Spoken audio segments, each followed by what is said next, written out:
Good morning students, welcome to EduSet broadcast. Myself Poonam Yadav from Department of School Education, Haryana. Today we will discuss on the topic of biomes. Students, a biome is defined as a large natural ecosystem which is distinct in its climatic conditions and has its specific type of plant and animal life. Biome ecosystem की एक बड़ी इकाई जिसमें कि विशेष प्रकार की plant और animal life पाई जाती है, ऐसी इकोसिस्टम की बड़ी यूनिट को हम बायोम्स कहते हैं. Thus biomes are the major ecosystems of the world which are the largest ecological units. Biomes को हम लार्जेस्ट इकोलॉजिकल यूनिट्स में कंसीडर करते हैं. Enormous plant and animal life, biodiversity is found in different types of biomes. The characteristics of biomes are temperature range, यानी तापमान minimum और maximum कितना होगा, लैटिट्यूड एंड आल्टीट्यूड जिसे देशांश और अक्षांश के नाम से भी जाना जाता है, अर्थात पृथ्वी का जो ग्लोब है उस पर लंबाई में और हॉरिजॉन्टली, वर्टिकली और हॉरिजॉन्टली कहाँ पोजीशन है. Then intensity and duration of summers and winters, long summers हैं या लॉन्ग विंटर्स हैं, तो कैरेक्टरिस्टिक्स में बायोम की कैरेक्टरिस्टिक्स या बायोम की एग्जिस्टेंस, सर्वाइवल, इन सभी बातों पर निर्भर करती है. Then there is amount and periodicity of rainfall, कितनी मात्रा में रेनफॉल होगा और कितने समय के लिए होगा. जियोग्राफिकल बैरियर्स लाइक माउंटेन और सी, topography and water mass. All these are the characteristics of biomes on which the existence of a biome depends. Then let us come to the biomes of the world. इस विश्व में पाए जाने वाले different biomes कौन कौन से हैं और उनको किस प्रकार से विभाजित किया जाता है. प्यारे बच्चों, basically the biomes are of two types, terrestrial and aquatic biomes. Ecologically, the terrestrial biomes are differentiated into three categories. First are forest biomes, second are grassland or savanna biomes, third are the desert biomes. तो तीन प्रकार के होते हैं. अगर terrestrial biomes को हम classify करें तो इन्हें तीन भागों में विभाजित किया जाता है. Tundra is a cold desert biome, एक प्रकार का डेजर्ट होता है, अर्थात प्लांट लाइफ या एनिमल लाइफ ना के बराबर होती है, but it is a cold desert. It is found in Arctic region, Arctic region में पाया जाने वाला एक कोल्ड डेजर्ट होता है जिसे हम टुंड्रा बायोम कहते हैं. The types of terrestrial biomes are controlled by two factors. Terrestrial region पर अर्थात लैंड एरिया पर पाए जाने वाले बायोम्स को हम दो मुख्य कारणों के आधार पर विभाजित करते हैं, अर्थात उनकी जो डिफरेंट टाइप्स हैं, they are dependable on the major factors which are temperature and precipitation. Temperature और precipitation पर types of terrestrial biomes जो हैं वो निर्भर करते हैं. Major biomes of world जो हैं they are classified according to the temperature as well as the climatic conditions. और जो climatic conditions हैं वो sunlight पर निर्भर करती हैं, क्योंकि sunlight ही उस स्थान के तापमान को निर्धारित करती है, सनलाइट ही वहाँ की मिट्टी की प्रकार को निर्धारित करती है, विंड की जो क्वालिटी होगी उसको निर्धारित करती है, और इसी प्रकार से सनलाइट से ही ह्यूमिडिटी, रेनफॉल आदि इन्फ्लुएंस होते हैं. तो जो क्लाइमेटिक कंडीशन है किसी भी स्थान की, they are according to the type और according to the presence of sunlight in that area. Major biomes of the world are classified from warm to cold as well as from dry to wet side. अगर हम horizontal side पर dry to wet conditions को लेते हैं और vertical side पर warm to cold conditions को लेते हैं, तो टॉप एरिया पर पोलर रीजन होता है. Below the polar region there is tundra biome, below the tundra biome there is boreal forest, then the cold desert, and in next to the cold desert from dry to wet side there is prairie grasslands, from prairie there is temperate deciduous forest, Then on the lower side, that is warmer side and dry part of the terrestrial region, there is warm desert, then tropical grassland, then savanna, then tropical deciduous forest and then tropical rainforest which is towards the wetter side. तो इस प्रकार से major biomes of the world को classify किया जाता है. Let us come to the different types of biomes. आइए अब एक एक करके जानते हैं कि अलग अलग प्रकार के बायोम्स जो कि विश्व में पाए जाते हैं वो कौन कौन से हैं, उनकी क्या कैरेक्टरिस्टिक्स हैं और उन पर प्लांट और animal life that is the flora and fauna किस प्रकार के हैं, कौन कौन से हैं. सबसे पहला बायोम जो हम स्टडी करेंगे उसे टुंड्रा बायोम कहते हैं. टुंड्रा शब्द एक रशियन शब्द से ओरिजिनेट हुआ है. टुंड्रा का अर्थ होता है Arctic hill. Therefore this biome occurs only in the Arctic region. केवल आर्कटिक रीजन में पाया जाता है, इसलिए इसको हम आर्कटिक टुंड्रा भी कहते हैं. Tundra is absent in the southern hemisphere because the corresponding region is covered by the Antarctic region. Southern hemisphere में ये नहीं पाया जाता क्योंकि सदर्न हेमिस्फीयर में वह स्थान एंटार्क्टिक रीजन के द्वारा कवर्ड होता है. तो this is the location of tundra biome. Then physical features of tundra. Tundra को हम कोल्ड डेजर्ट का नाम भी देते हैं क्योंकि यहाँ का क्लाइमेट जो होता है वो बहुत ही ठंडा होता है, इसलिए वेजिटेशन या एनिमल लाइफ बहुत ही कम होती है. So the physical characteristics of tundra are as follows. Very little precipitation that is rainfall बहुत ही कम होता है. It is around 25 centimetre per year mostly in the form of snow.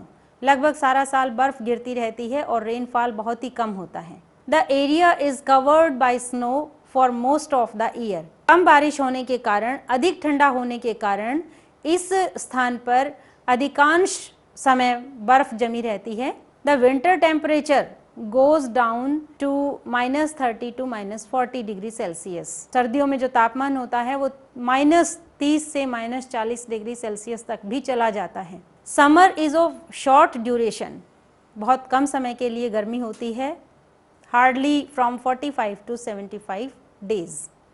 Highest summer temperature is 10 degree Celsius. बहुत अधिक गर्मी भी अगर होगी तो ज़्यादा से ज़्यादा मैक्सिमम जो टेम्परेचर होगा गर्मी का वो 10 डिग्री सेल्सियस का होता है.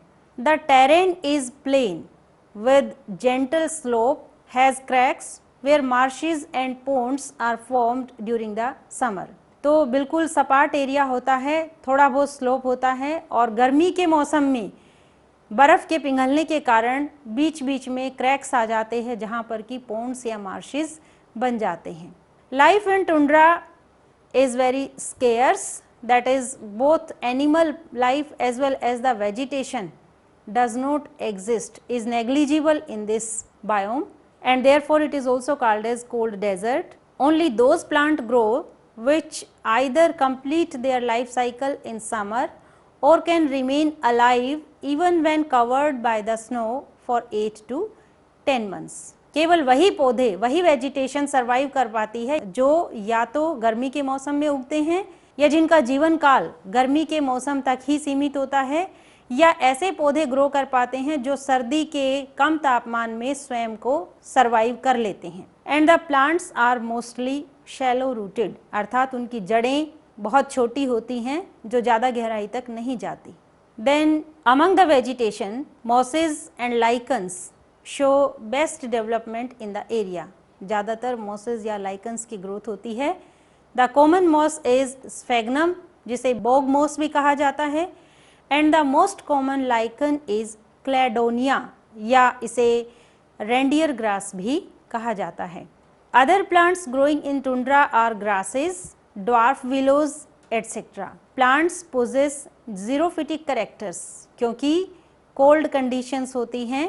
There leaves are small and hairy and the margins show foldings. The animal life in tundra is also very scarce. Amphibians and reptiles are mostly absent from the tundra. Amphibians और reptiles लगभग ना के बराबर होते हैं और arthropods भी summer season में अपीयर होते हैं। Common animals of tundra are normally warm blooded animals, जो सराउंडिंग के तापमान के हिसाब से स्वयं के बॉडी के तापमान को कांस्टेंट रखना जानते हैं, या जिनके बॉडी का तापमान सराउंडिंग के तापमान के हिसाब से चेंज नहीं होता, तो इस प्रकार के वार्म ब्लडेड एनिमल्स प्रेजेंट होते हैं। They have protective covering like feathers and hairy skin.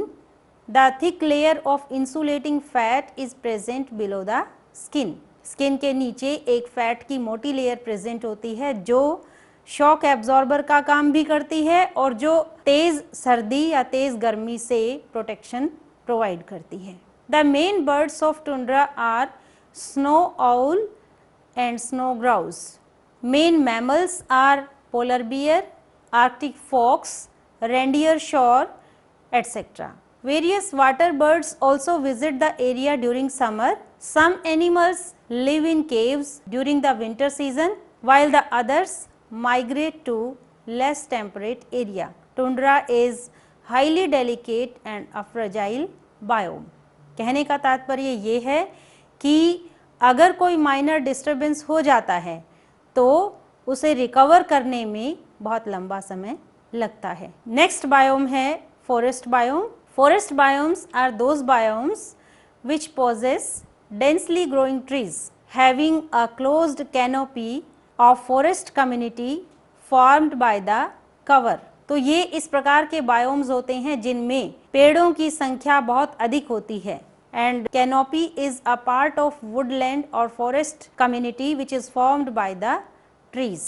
Trees के द्वारा फॉरेस्ट कम्युनिटी का अधिकांश भाग होना, उसे हम कलेक्टिवली कैनोपी का नाम दे देते हैं। तो forest biomes are the biomes which possess densely growing trees cover. Depending upon the climatic zone and the rainfall, major forest biomes are divided into 4 types. 4 प्रकार से हम उनको विभाजित करते हैं। First, tropical rain forest. Second, tropical deciduous forests. Third are temperate broad leaved forests and fourth are temperate coniferous forests. तो सबसे पहले आते हैं tropical rain forests. Tropical rain forests आकर in warm and high rainfall area cover around the equator having high soil moisture throughout the year. Rainfall in the tropical rain forest is about 140 centimetre per year. आसपास 140 centimetre प्रति year rainfall होता है। The humidity is good, plant growth is luxuriant, the forest is thick and impenetrable. बहुत ही गहरा होता है, इसीलिए इसे जंगल का नाम भी दिया जाता है। The forests occupy 1/12 of the land but possess more than half of flora and fauna of the world. हालांकि धरती के केवल 1/12वें हिस्से को ये ऑक्यूपाई करते हैं, लेकिन इन पर वेजिटेशन और एनिमल लाइफ, पूरे विश्व की आधे से अधिक एनिमल और वेजिटेशन लाइफ इन फॉरेस्ट में पाई जाती है। The diversity of life is so high that a hectare of land may have as many as 200 species of trees, 70 to 80% of all insects and 80 to 85% of all birds. All these are known to belong from the tropical forests. Standing crop biomass is highest, though the soil is highly leached and has low base content. तो acidic soil होती है, इसके बावजूद भी standing crop biomass बहुत अधिक होता है। स्टैंडिंग क्रॉप बायोमास क्या होता है बच्चों?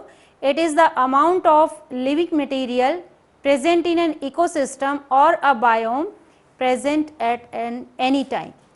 किसी भी बायोम में जो amount of living material present होती है उसे हम स्टैंडिंग क्रॉप बायोमास कहते हैं। Luxuriant plant growth is also maintained by nutrient cycling. Productivity of the biome is also very high. It is 12,000 kilocalorie per year as compared to 3,000 for the temperate area, 2,000 for the taiga area and only 200 for the tundra area. तो इन सभी biomes के comparison में tropical rain forests में productivity सबसे अधिक होती है। In India the tropical rain forests are found in Western Ghats, Assam and Andamans. Flora in the tropical rain forests includes multi-storied trees and mainly contains the broad-leaved evergreen plants, tall trees, shrubs, ground layer of ferns and the mosses। तो इस प्रकार की vegetation इन biomes में देखने को मिलती है। Epiphytic growth is also rich here due to the presence of humidity. It includes orchids, lichens and the ferns. Animal life is also very rich with regard to the fauna. Each story, that is every stratum has different fauna। जैसे कि सबसे ऊपर यानी पेड़ों की सबसे ऊपर top most layer पर upper storey has birds, insects, bats, monkeys, lizards, while the ground fauna जो नीचे पाए जाते हैं, जमीन पर पाए जाते हैं, they include snakes, forest goat, antelope, leopard and jaguar etc. In India, the tropical rainforests are dominated by Dipterocarpus cinnamon-like trees. Next type of forests are temperate coniferous forests. This biome occurs just south of the tundra across the North America. So, the location is on the south of tundra across the North America, Europe and Asia. It is also found in southern hemisphere. Physical characteristics of temperate coniferous forests are precipitation is highly variable. It is 10 to 37 centimeter in drier parts and 100 centimeter in wetter parts. It occurs both as rain as well as the snow. दोनों प्रकार से होता है। Lakes and marshes are common in this area. Winters are chilly with long dark nights. Average winter temperature is 6 degrees Celsius. The summers are pleasant with average temperature of 20 degrees Celsius. The growing season is of 150 days. So, these are the physical characteristics of temperate coniferous forests. Life is fairly rich in this biome. Flora are in the form of dominant vegetation having evergreen conifers which are able to tolerate high range of temperature, light and the soil. They are pine, fir, hemlock, spruce, jumper and deodar etc. The ground flora consists of herbs, ferns, mosses and lichens. The latter three, that is the ferns, mosses and lichens, they also occur on trees and shrubs are present under humid conditions. The animal community in this biome is represented by mouse, wolves, otters, deer, rabbit, squirrels, pumas etc. Next type of forest biome is called as temperate deciduous forests. This type of biome is found in both northern and southern hemisphere. The forest occurs in 18 km square area. Physical characteristics of this biome are the area have warm summer and moderately cold winter. The annual precipitation is between 75 to 150 centimeter, 75 से 150 centimetre तक rainfall होता है. Both the plant and animal life is rich in the temperate forests.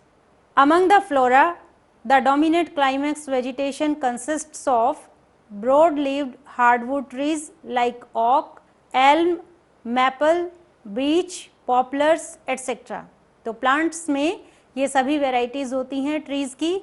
Shrubs are also abundant and the trees shed their leaves with the onset of autumn. इसीलिए इन्हें deciduous नाम दिया गया है. Autumn season के शुरू होते ही पेड़ों की पत्तियां झड़ना शुरू हो जाती हैं and the new leaves are produced in early spring season. A few softwood trees may occur at places interspersed with the hardwood trees. तो बड़े पेड़ों के बीच बीच में छोटे softwood trees भी पाए जाते हैं.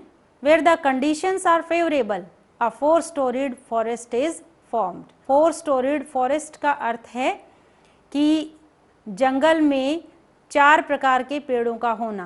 पहले जो सबसे बड़े होंगे, जो सबसे ऊपर की मंजिल बनाते हैं, दूसरे उनसे कुछ छोटे साइज में, और तीसरे उनसे छोटे जो शर्ब्स वगैरह के रूप में हो सकते हैं, और 4th लाइन जिसमें कि फर्न्स, मॉसेस इत्यादि आते हैं।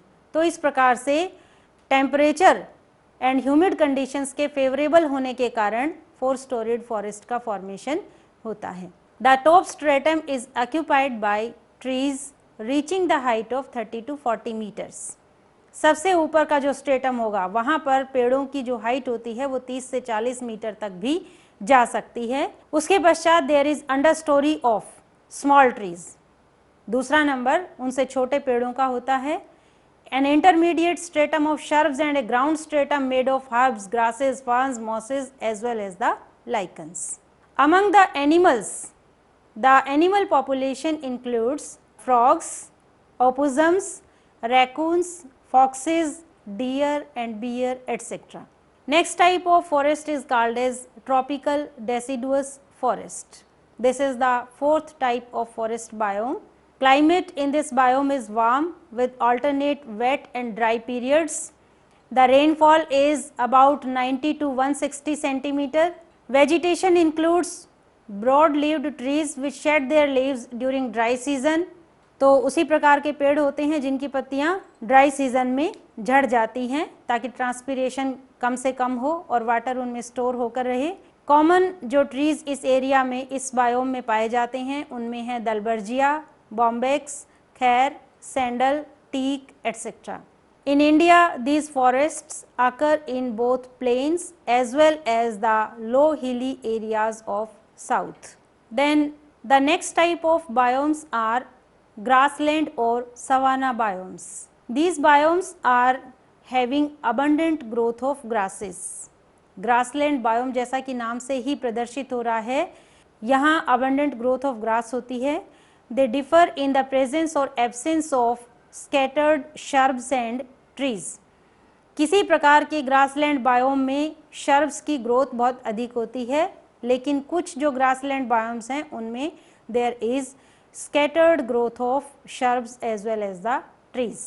Let us come to the first type of grassland biome जिसे कि tropical savanna के नाम से जाना जाता है। It is a warm climate plain area with coarse grasses, scattered shrubs and trees. There is seasonal rain and frequent fires. Height of the woody species in this biome is 1 to 8 meters. तो यहाँ पेड़ों की height ये बताती है कि इस biome में पिछला जो फॉरेस्ट बायोम जो हमने डिस्कस किया है उसके कंपैरिजन में पेड़ों की हाइट बहुत ही कम होती है। Savanna occurs in North America, India, Central and South Africa. They are natural as well as anthropogenic, that is man-made. Indian savannas are maintained by grazing and fires. Biomes की maintenance के लिए, extra growth को regulate करने के लिए grazing और Fyers दोनों ही important factors हैं। Availability of soil moisture determines the composition and productivity of the biome. Savanna is named due to the presence of dominant trees like acacia, gingifus, prosopis, etc.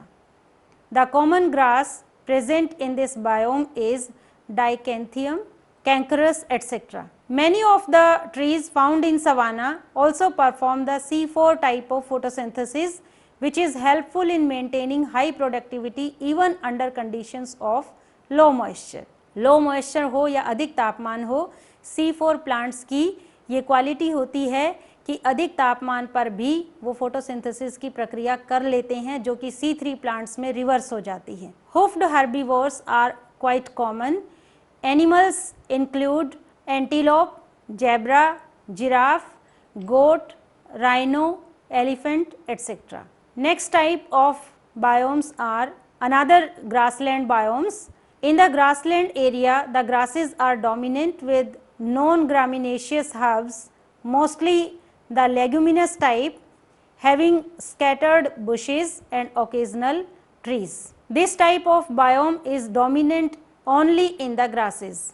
Very less number of trees as well as the shrubs are present in these biomes. Examples of grassland biomes are prairies of USA and Canada, pampas of South America, steppes of Eurasia, tussocks of New Zealand, downs of Australia and velds of South America. There is hot summer and cold winter, and the seasonal rainfall is 25 to 75 centimeter. So this is the climatic conditions present in the grassland biome. In the vegetation, the grasses vary in height from a few centimeters to 1.5 meter in the moist region. तो जो grasses वहाँ present होती हैं उनकी लंबाई कुछ centimetre से 1.5 metre तक हो सकती है.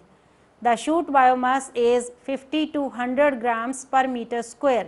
अगर वेल ग्रोन ट्रीज की प्रेजेंस है, जैसे कि शर्ब्स हैं या स्मॉल ट्रीज हैं, अगर वो वहाँ प्रेजेंट हैं तो उनका जो बायोमास होगा it ranges from 50 to 100 grams per metre square.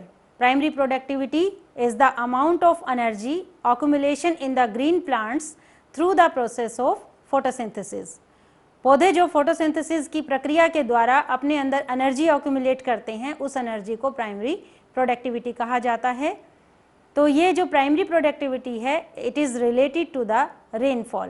Grazing and fire help to maintain the grassland and prevent the woody species to invade the area. तो ये दोनों फैक्टर्स जो हैं ये कंट्रोल या चेक करते हैं वुडी स्पीशीज की ग्रोथ को और ग्रासेस की ग्रोथ को मेंटेन रखते हैं. Fauna consists of deer, elk, bison, wolf, dog and bear etcetera. The last biome is the desert biome. The desert biome occupies about 1/5 of the land area. This biome mostly lacks rain. वर्षा यहाँ बहुत ही कम होती है. It is less than 25 centimeter due to either being present in the rain shadow, यानी बारिश ना होने के कारणों में से एक ये हो सकता है कि जो ये डेजर्ट एरिया होता है it is either being present in the rain shadow. Rain shadow means the area beyond high mountains which cuts off the clouds, for example the Tibet area. और the another factor of being desert area और the lack of rainfall can be due to the lack of cloud intercepting mountains. And the example is the presence of Thar desert. या एक कारण हो सकता है being lying away from the cloud seeding regions, जैसे कि Death Valley और Great Western Desert of USA. Other examples of desert biomes are Sahara desert of Africa और the Thar desert of Asia. Rajasthan lies in the Thar desert and it is the most common example of this biome.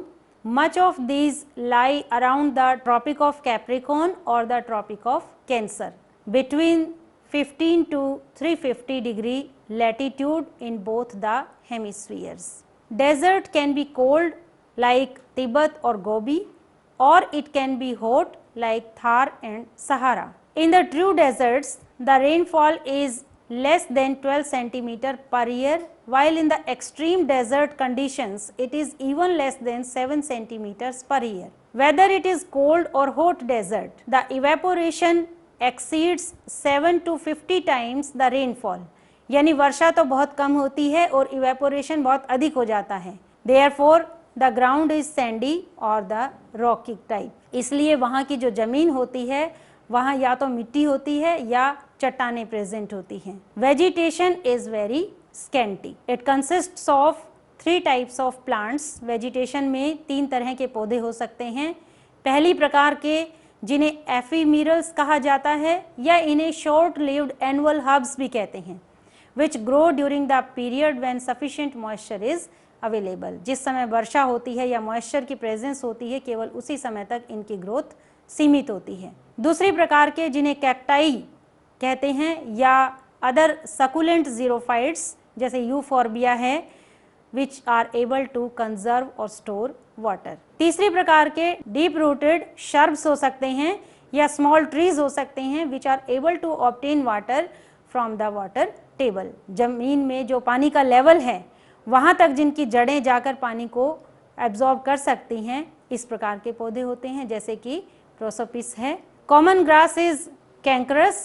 The tall succulents mostly cacti are abundant in the deserts.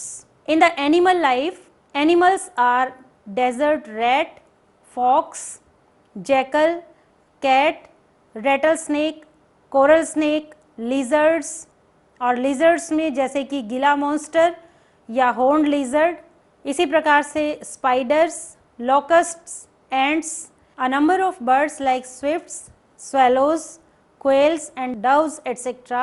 all these types of animals are found in the desert biome. Camel is adapted to desert conditions as it can protect its eyes and nostrils from the dust. It has an insulating spreading feet and is capable of tolerating dehydration up to 40% with highly reduced urine output. तो camel एक ऐसा animal है जो desert conditions के लिए adapted होता है and it can very well survive in such kind of biome. The amount of energy accumulation that is the primary productivity in green plants is through the process of photosynthesis. तो प्यारे बच्चों, आपने विभिन्न प्रकार के biomes के बारे में आज जाना। प्रत्येक बायोम की क्या क्लाइमेटिक कंडीशंस होती हैं और वहाँ किस प्रकार की वेजिटेशन होती है, कौन कौन से एनिमल्स वहाँ पाए जाते हैं। आइए अब इस टॉपिक पर बेस्ड कुछ क्वेश्चंस को डिस्कस करते हैं। पहला क्वेश्चन है what is a biome. Lesson के शुरू में ही हमने डिस्कस किया था कि बायोम क्या होता है। दूसरा क्वेश्चन है name major forest biomes of India. तीसरा क्वेश्चन है what is savanna biome. Fourth question है what is productivity. Next is what do you mean by a standing crop, and the last question is what is a grassland, how does it differ from savanna biome। आपको आज का ये lesson भली भांति समझ आया होगा। धन्यवाद।